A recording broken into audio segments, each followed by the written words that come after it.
बातमी आहे जळगावमधून। जळगावात विजय उमेदवाराच्या गाडीची तोडफोड झालेली आहे। विष्णू भंगाळ यांच्या गाडीच्या काचा फोडण्यात आल्या। विष्णू भंगाळे शिंदेच्या शिवसेनेचे विजय उमेदवार आहेत। अज्ञात व्यक्तीने गाडीची तोडफोड केली आहे।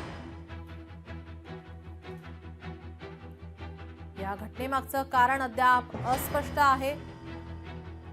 पार्किंग मध्ये रिकाम्या प्लॉट मध्ये गाडी लावलेली होती, त्याच्यावर अज्ञात इसमाने याच्यावरती दगडफेक केलेली दिसते।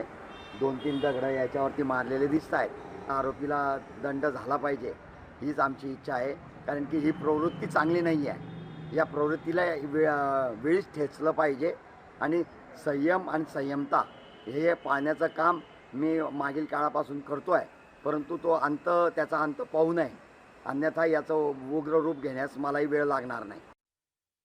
माजी मंत्री धनंजय मुंडेंच्या अडचणीमध्ये आता वाढ होण्याची शक्यता। खटला पुन्हा सुरू करण्याचे अंबाजोगाई कोर्टाकडून आदेश देण्यात आले।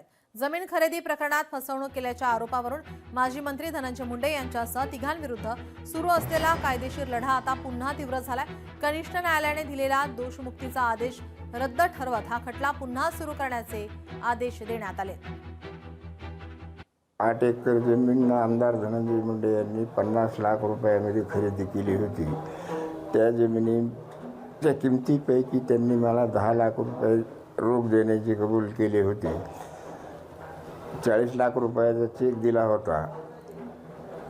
तो 40 लाख रुपयाचा चेक म्हणजे त्या चेकचे पैसे मला मिळाले नाहीत।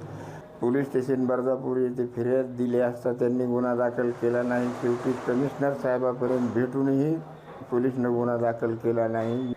त्याचाच पोलिसने तपास करून चार्जशीट कोर्टात दाखल केल्यानंतर कोर्टामध्ये बनावट कागदपत्र त्यांच्या वकिलामार्फत दाखल करून त्यांनी दोषमुक्ती आदेश मिळविला होता।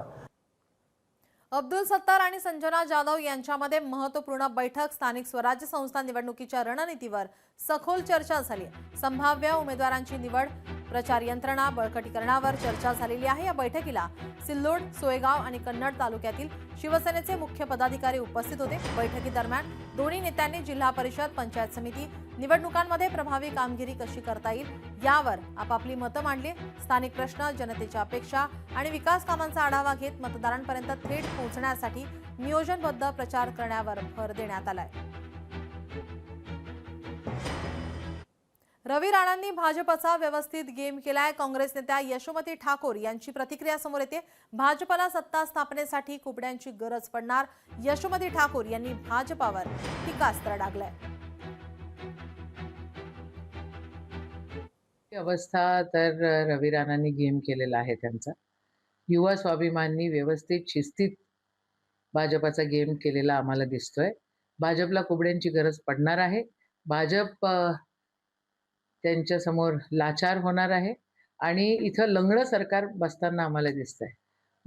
मला एक कळत नाही, त्यांच्याकडे एवढे पैसे, एवढा धन संपत्ती, एवढा सगळा गोंधळ, 19 सभा आमच्या पालकमंत्र्यांच्या, अमरावतीच्या जनतेने त्यांना कौल दिला नाही। भाजपच्या विरुद्ध या ठिकाणी कौल आलेला आहे, ही वस्तुस्थिती आहे। वर्ध्यामध्ये ऑपरेशन निशाणा अंतर्गत कारंजा पोलिसांची धडक कारवाई। काजळी येथे एका व्यक्तीकडून 81 किलो सुगंधित तंबाखू जप्त करण्यात आलाय। 50,000हून अधिक किमतीचा मुद्देमाल हस्तगत करण्यात आलाय। आरोपींविरोधात गुन्हा दाखल झालाय। लोकशाही मराठी ऐका, पहा, जागरूक रहा।